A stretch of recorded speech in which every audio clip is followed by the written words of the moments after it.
जय श्री राधे। श्री हरिदास। आप श्री राधा रानी की जो सबसे अधिक प्रिय सखी है, जिसका नाम ललिता सखी है, आप उनका चरित्र सुनने जा रहे हैं। ललिता सखी कौन थी? उस श्री राधा रानी की सबसे प्रिय सखी ललिता सखी है। वैसे तो अष्ट सखियाँ है श्री जी की, जो किशोरी जी को अति प्रिय है, लेकिन इनमें से एक प्रमुख नाम है ललिता सखी। आखिरकार पूरे संसार को रस प्रदान करने वाली श्री ललिता सखी कौन है? और ललिता सखी बाद में भी इस धराधाम पर आई, और आकर के उन्होंने किनका रूप लेकर के वो आई थी, वो आपको मालूम चलेगा। ललिता सखी चरित्र आप सुनने जा रहे हैं। सभी से रिक्वेस्ट है, गॉड अलर्ट्स चैनल पर या तो किशोरी जी की आप सखी है या फिर सखा है, और जो राधा चरित्र सुन उसको अवसर प्राप्त होगा ललिता चरित्र सुनने का। अगर राधा चरित्र नहीं सुना तो हमारे इसी चैनल पर आपको राधा चरित्र भी मिलेगा, अवश्य सुने। अब जानते हैं पूरे संसार को जिसने रस प्रदान किया वो हमारी प्यारी सी थी ललिता सखी।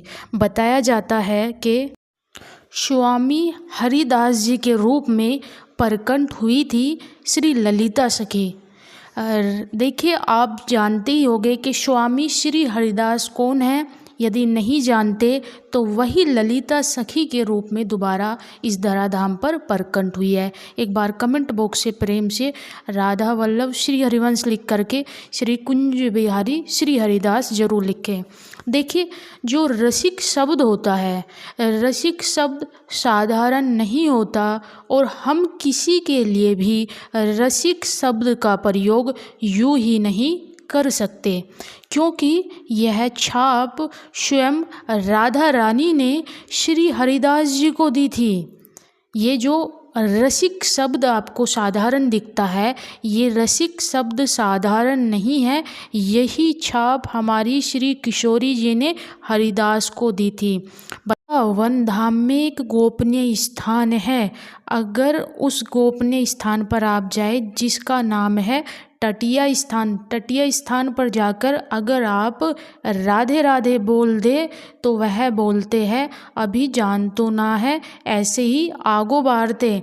तो फिर जो बाहर से आए भक्त होते हैं वो पूछते हैं कि अगर राधे राधे ना बोले तो क्या बोले, तो आप हमें बता दो, हमें क्या बोलना चाहिए। तो वहाँ पर वो संत जन जो होते हैं ब्रज में तटीय स्थान पर जो अभी भी रहते हैं, वो कहते हैं श्री हरिदास बोलो। लोग सोचने लगते हैं कि किशोरी जी के नाम की महिमा नहीं है शायद, यानी यूँ कह सकते हैं कि वहाँ पर श्री हरिदास ही आपको बोलना होगा। मूल बात ये है, बताया जाता है जब तक आप गुरु आश्रित नहीं होंगे, जब तक सखियों के चरणों में प्रणाम नहीं करोगे आपको अवसर ही नहीं प्राप्त हो सकता सखी के चरणों में प्रणाम करने का, तब तक आपको निकुंज में प्रवेश भी बिल्कुल प्राप्त नहीं होगा। बताया जाता है कि ब्रज वाले जो तटीय स्थान पर रहते हैं वो कहते हैं कि तुम सीधे सीधे राधा राधा मत बोलो, राधे राधे मत बोलो। इसका कारण बताया शास्त्र में कि पहले आलिंगन को प्रणाम करो। आलिंगन का अर्थ है सखी की वंदना करो। हरिदास स्वामी कहते हैं कि निकुंज की जो चाहते हैं उनको चाबी मिल जाए, जो भक्त जन चाहते हैं कि उनको निकुंज में प्रवेश मिल जाए। और निकुंज स्थान कोई साधारण स्थान नहीं है, ये आपने सुना ही होगा। कौन के पास है निकुंज की चाबी? जानना बताया कि कौन के पास है निकुंज की चाबी? तो शास्त्र कहता है कि ललिता सखी के पास में है निकुंज की चाबी। जो भी चाहते हैं निकुंज में जाना, यही बताया कि ललिता सखी ही, जो ललिता जी है, ललिता जी ही स्वामी श्री हरिदास है। इसलिए सब रसिक जन कहते हैं श्री हरिदास श्री हरिदास श्री हरिदास। कमेंट बॉक्स में ज़रूर लिखिएगा श्री हरिदास। देखिए, जब ललिता कृपा करेगी, जब श्री राधा रानी की जो प्रिय सखी है जिनका नाम ललिता जो है, जब ललिता सखी कृपा करेगी तब निकुंज खुलेगा, तब आपको उस निकुंज में प्रवेश मिलेगा। तब यह भूमिका में आपको पूर्ण रूप से प्रवेश पा जाओगे आप। बताया कि स्वामी श्री हरिदास जी को रसिक शब्द से पुकारा और यह शब्द किसने बोला था? यह शब्द श्री राधा रानी ने ही बोला था। एक बात है, जो स्वामी श्री हरिदास जी हैं और उनके जो पद हैं वो बड़े साधारण पद नहीं है।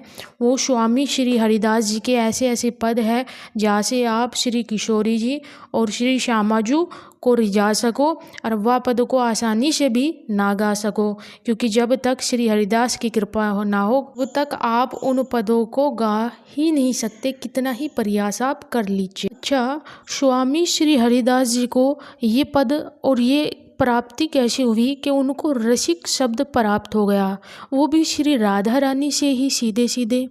बताया स्वामी जी को रसिक की उपाधि कैसे प्राप्त हुई, तो इसको बड़े भाव से सुनना। बताया जाता है कि निधिवन राज में स्वामी श्री हरिदास जी महाराज विराजे हैं।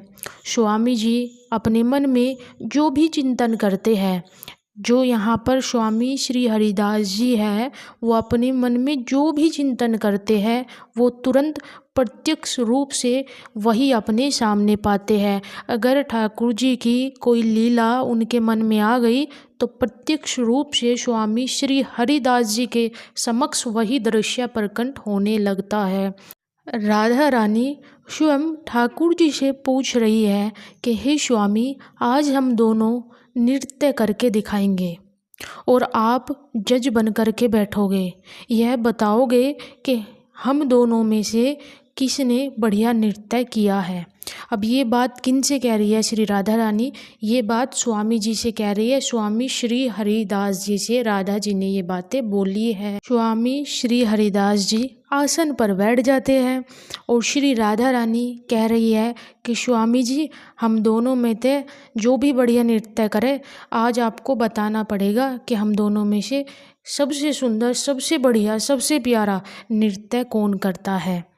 स्वामी श्री हरिदास जी बोले, ठीक है स्वामी जी, जैसी आपकी इच्छा, आप दोनों नृत्य करो और आज हम आपको बताएंगे कि ठाकुर जी अच्छा नृत्य करो या फिर आप अच्छा नृत्य करती हो। अगर पहले कोई भाव बजे वहाँ पे ठाकुर जी नृत्य करेंगे और श्री श्याम सुंदर नृत्य करके ऐसी भाव भंगिमा करके छोड़े कि किशोरी जी सोच में पड़ जावे कि अब मैं क्या करूं। यानी ठाकुर जी इतना अद्भुत डांस कर देते हैं कि किशोरी जी को समझ ही नहीं आता या से आगे का मैं कैसे स्टेप लूँ और कैसे मैं डांस करूं।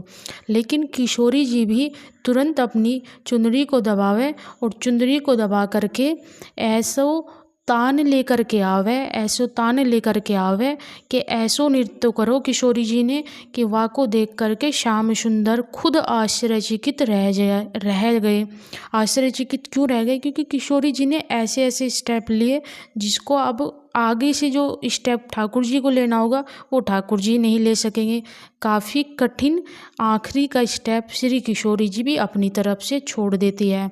बताया कि दोनों की एक एक पारी भई है और बताओ स्वामी, हम दोनों में तय सबसे बढ़िया जो नृत्य है वो किसने कियो, श्याम सुंदर ने कियो या फिर मैंने कियो। तो बताया स्वामी जी बोले, जय जय, अब की बार तो हमारी श्यामा जी ने बढ़िया नृत्य कियो।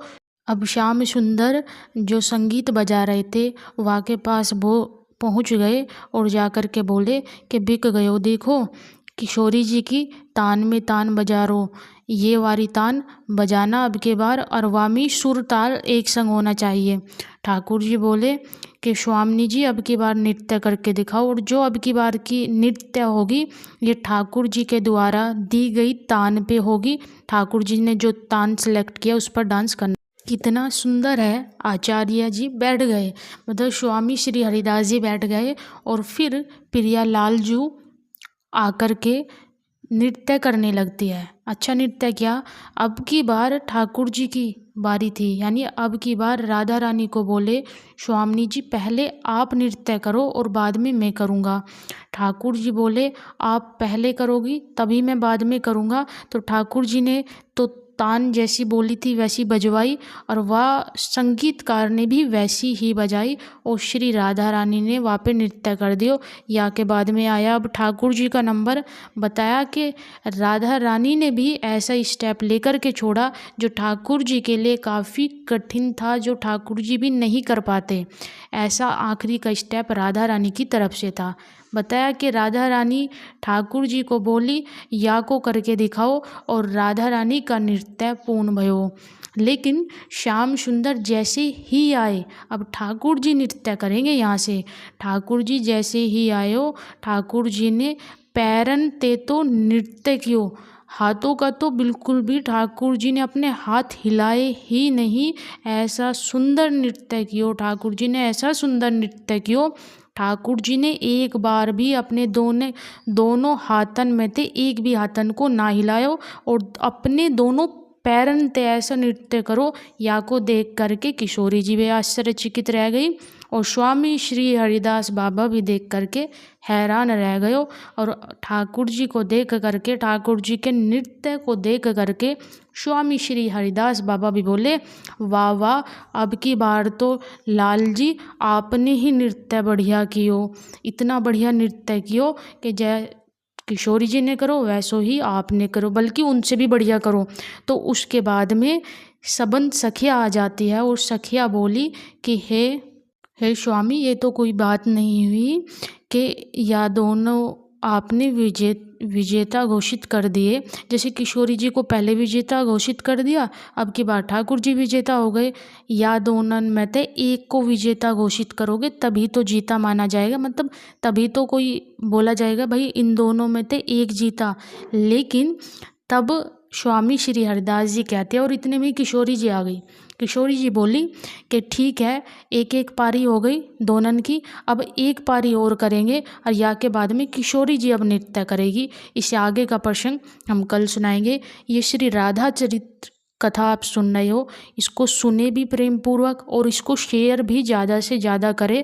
और सबन सखियों की जो गौड़ा लट्स चैनल पर जुड़ी हुई है, सखा जुड़े हुए हैं, सभी से रिक्वेस्ट है इस चरित्र कथा को ज़्यादा से ज़्यादा आप शेयर करें, इसको प्रेम करें, प्रेम दे, ताकि आपके जीवन में भी किशोरी जी भक्ति प्रदान करे। राधे राधे।